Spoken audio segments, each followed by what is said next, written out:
Hey guys, Brad Gilmore here. Want to give a big shout out to our title sponsor, Walker Texas Lawyer. If you or a loved one have been injured in an accident, whether that be a car, truck, motorcycle accident, or some kind of other issue, hit up Walker Texas Lawyer at 713-552-1117 or walkertexaslawyer.com. Oh, Brad, what have you done now? Broadcasting live from Houston, Texas, and around the world. TV host, best-selling author, and radio personality Brad Gilmore brings you a collection of conversations with stars from movies. Matthew McConaughey. Brad Gilmore. Mark Wahlberg. Hey, how are you? The legendary Mr. Christopher Lloyd. Christopher, how are we doing? Well, I'm doing good. Great introduction. Jessica Alba and Lizzie Mathis. Ladies, thank you so much for joining me. Thank you. Kevin Costner joins us. Thank you so much. Thank you. Television. Jimmy Fallon joins us this morning. Jimmy, how you doing, my friend? Good morning. Thank you so much, Brad, for having me. I appreciate this, bud. Kelly Ripa. Brad, thank you for having me. Comedy. Jay Leno joins us. Jay, how you doing? Hey, Brad, what's going on? Chris Tucker is in the building. Chris Tucker, good morning to you. Hey, Brad. Good morning to you. How are you? George Lopez joins us right now. George, how are you doing, sir? Good morning. Music. Lola Monroe. Thank you. Thank you for having me. The legendary frontman of AC/DC, Brian Johnson, joins us right now. Brian, how you doing? Good morning, Brad. What lovely to talk to me, funny lad. Megan Trainor. Thank you so much, Brad. You're awesome. Chloe Bailey joins us. I appreciate the time. Appreciate you. And more. This is The Collection. Now your host, The Boat.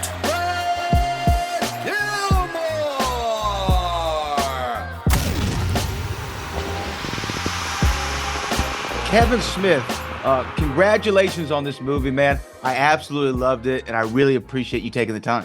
Means the world, man. Thanks for checking it out. Well, look, let me start with this, because what was so great about it is you have the Smod Castle in New Jersey. You're like, it already looks like it's from the 80s. Let's shoot a movie about the 80s, which is a great idea. When going through this period piece, though, were there aspects of the production that perhaps you didn't consider at first when having to make it fit that 80s world? Yeah, like we knew as long as we pointed our camera inside the theater, we could control the era. As long as people are wearing appropriate clothing, it could be 1986. But the moment you put the camera outside, look out into the other world, across the street, there are stores that have URL addresses on them. Every car, of course, is more modern than 1986. So we were real careful, like in terms of when we looked into the outside world. When the boys have their big fight, they're outside, but they're in an alleyway. So it's like as long as at the end of the alleys, it looks like 86, we're good. We could keep you in the moment. So we had to learn how to do it with the resources we had, because it's a very low budget movie. But it helped that the source material, the movie theater, like everything came from there.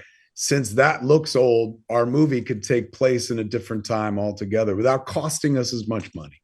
Right, because that's one of the things you have to think about with a period piece is like the cost of doing everything. Like when you see Once Upon a Time in Hollywood, you know a lot of the budget is what you're seeing with the sets and making it feel like the time.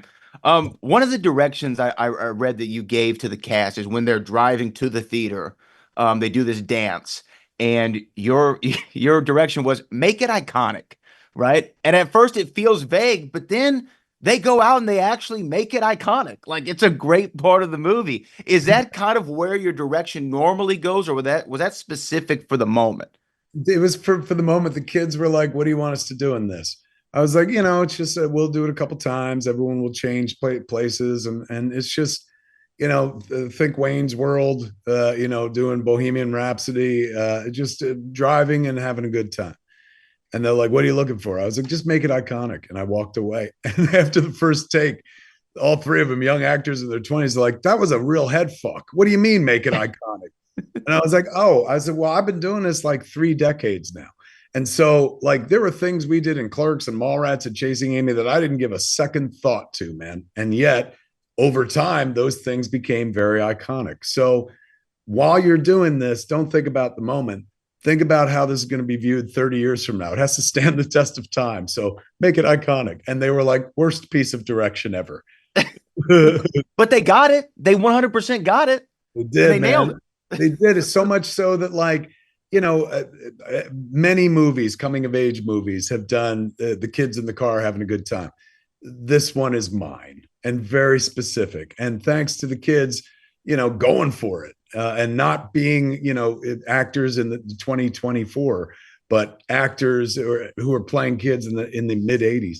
They absolutely nailed the vibe and didn't get in a car accident. Most important. And they didn't do that. So points to you on that. Yeah. Now, when you talk about the mid 80s, I have this kind of theory. I have what I call my 85 trident, which is Back to the Future, Clue the movie, and Fletch. These are my 3 favorite movies of all time, right? And I know, obviously, with Bucklick in there, and throughout the entirety of history of Kevin Smith, Fletch has always played a big part of it. What is the appeal of that film to you that has made you want to inject pieces of it in your own art throughout the decades? I mean, honestly, I always go for the underdog character. And that's what Fletch was in those movies. The guy least likely, the human representation of Bugs Bunny, the most clever animal in the room, smarter than everybody else, but he's judged as not as smart as everybody else. The one that's not counted on, but the one you wind up counting on at the end of the day. So I've always loved that archetype, whether it's Bill Murray as John Winger in Stripes, or of course the aforementioned Chevy Chase as I Am Fletcher in Gregory McDonald's series of books, but especially in Michael Ritchie's wonderful movie. It's the guy who is always a step ahead of everybody else, even though everyone in the world discounts him. That's my favorite prototype character. Randall, Brody, Banky, these characters don't exist were it not for Fletch, for Winger, for the characters of Bill Murray, even Bill Murray's character Tripper in Meatballs as well. These characters made an impact for me when I was in a movie theater, and they still live on in my characters to this day. Well, again, this movie, to me, when people watch it, it puts you right back where we all were when we had our first date and our first kiss. They all happen at a movie theater. And I just want to share with you, your work has also inspired me throughout my life, inspired me to write screenplays and do things like this. So I really appreciate the time with you, and just congratulations on what I feel is one of your best. That means the absolute world. The best thing you could say to any artist, as you know, is your thing made me want to do a thing. That's how the arts keep going. So thank you for that. Well, Kevin Smith, I really appreciate the time, and congrats again. Such a pleasure. Great talking to you.